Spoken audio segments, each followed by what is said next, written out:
kollarım götürüp göğe, güneden hatadan diledim tob.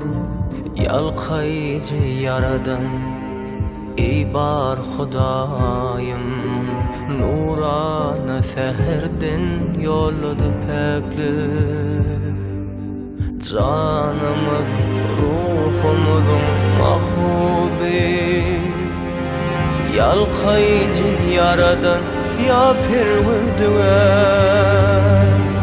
Hata bizim, rehim Allah'tan, cipa bizim, vefa Allah'tan. Kesil bizim, şüpha Allah'tan. Günah bizim, pina Allah'tan. Hata bizim, rehim Allah'tan,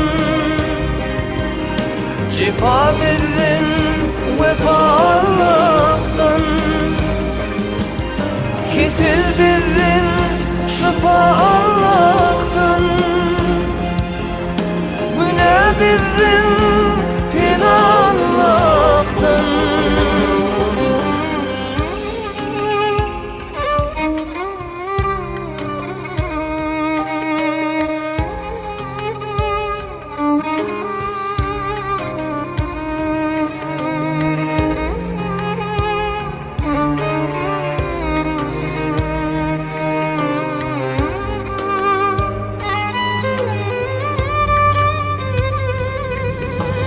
Kereminden kemal bolon beneni, rahmet tanabında götürgün Allah. Yollarım içine in aydın yola, köngül pekliğine yetirgün Allah.